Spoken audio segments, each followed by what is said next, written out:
Subscribe करंतु सामान्य media YouTube channel को बेल आइकन दबांतु लेटेस्ट न्यूज जानिबा पई। नमस्कार फ्रेंड मु आपन को स्वागत करछि एक नुआ एपिसोड रे।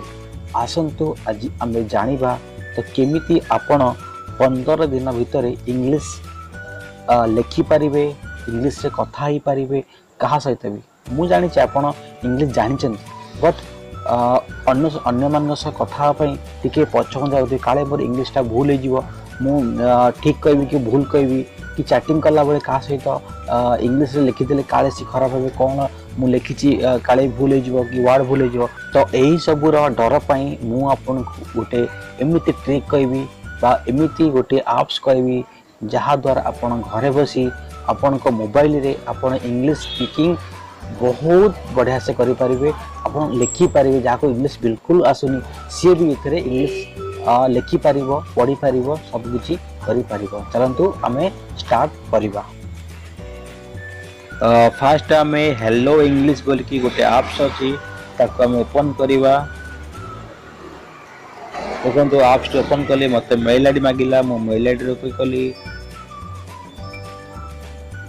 तापरे बहुत किछि लैंग्वेज अछि जोटा कि चूज करिया पई। देखंतु मु एठी चूज करबी ओडिया रो इंग्रजी सिखंतु। ते मु ओडिया लैंग्वेज क्लिक कली।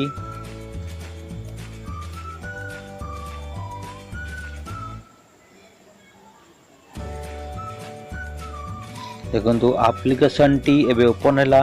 मते मागुची निज पाई गोटे प्रोफाइल बाछंतु। मु एठी प्रोफाइल बाछिली। ताबले लिखिची एठी सब ऑप्शन अछि आहुरी भल जॉब पाई, एग्जाम टेस्ट पाई, विदेश यात्रा पाई, पिलामानकु शिखिया पाई, अधिक समय सामाजिक जीवन निमंते इंग्रजी चरित्र आपन जोटा भी आपन को चॉइस हबो सेटा आपन शिखि पारिबे। मु लिखुची एठी विदेश यात्रा पाई। मु तापरे नेक्स्ट कली। एठी मोर एठी एग्जांपल मो ना मागिबो किछि आपन को जो ना भी देई परिबे ए बी सी डी ना देली मु। तापरे नेक्स्ट कले। देखंतु एठी मागुची आपनकर इंग्रजी रे स्तर चयन करंतु। आपन मु इंग्रजी शिखिबा आरंभ करछि। यदि आपन फास्ट इंग्रजी शिखु चंती तो एटा को ऊपर क्लिक करे। यदि आपन कि इंग्लिश जानि चंती ताले तल क्लिक करिवे। आपन फास्ट ऊपर क्लिक, यदि आपन जाननाती आपन ऊपर क्लिक करिवे। तापर देखो एठी देखाइ छै आपनकर इंग्रजी रो होमवर्क प्रस्तुत होछि। देखो एठी लेखि स्टार्ट। हम आरंभ करिबा।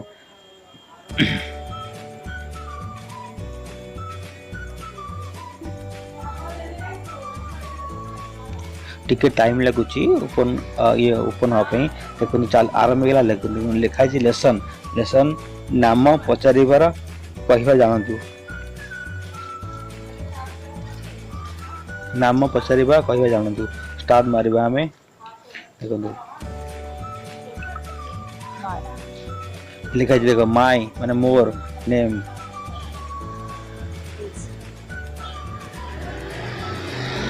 अनुबा। तो अपन ए टाइप रो अपन कर दे लिखा छै मोर ना हे छै Anubha, my name is Anubha. Eighty हम पचारिबा अपन लिख एमती भाबे सिखि पारिबे। अपन कंटिन्यू करिवे।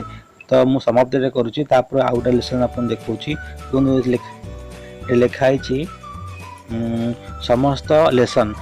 एटी बहुत प्रकार लेसन अछि ओडे रे। अपन देखु मारिकी अपन डेली अपन कोठी भी अपन जंती जाउचनी कोठी पार्क रे बसंती किबा अपन कोठी बस जाउचनी किबा अपन कोठी किछि टाइम मिलि छै अपन 5 मिनिट इंग्लिश सिखिया पे। अपन को केते बेले भी रात सोइला बेले केते बेले भी अपन एई एप्लीकेशन ओपन करिकि अपन सिखिबा। एठी देजी प्रैक्टिस। एठी किछि इंग्लिश रो वर्ड देथिबो अपन पढिबे। तापर तळकु तार क्वेश्चन दबो आ भीतर कोन जानले तुम कुहो एठी सिखि पारिबो। एठी लिखा जी एटा अछि डिक्शनरी अछि। देखो एठी मारिबे आर ओडिया माने कोन आसीबो। एठी ए बांड माने परित्याग। एठी आपण ओडिया डिक्शनरी भी यूज जानि पारिबे। एठी तापर एछि त पैसा मागुची। एई टाइप रो आपण डेली आपण जते बेले भी पाइले आपण कोठी भी पाइले आपण इंग्लिश रो भाषा रे आपण कथा ही पारिबे। तब आपण डेली आपण जते बेले टाइम 5 मिनिट 10 मिनिट 20 मिनिट खाइला बेले जिते बेले आपण चाहिए इंग्लिश शिखि पारिबो। आपण मु गारंटी दउची 15 मिनिट रे आपण 15 दिन रे आपणकर इंग्लिश पूरा ग्यारंटी आपन हे जो मु भी शिखुची मु भी सांग मानन कहि सिमान शिखुचन से भी बहुत उपकार करथि सेते मते लागिला कि आपन मानकु जणिया पे एठी प्ले स्टोर ओपन करिवे तापर ऊपर सर्च करिवे हेलो इंग्लिश देखो ऊपर एक रेड टाइप रो बटन आसी हेलो इंग्लिश देखो ये लिखा है हेलो इंग्लिश लर्न इंग्लिश तो ये एप्लिकेशन टी आपन लोड करेंगे ये एप्लिकेशन द्वारा आपन देखो लोगोटा भले देखो रेड रो अच्छी मझे व्हाइट चिन्ह अच्छी तो यही एप्स लोड करी आपन इंग्लिश शिखी पारे।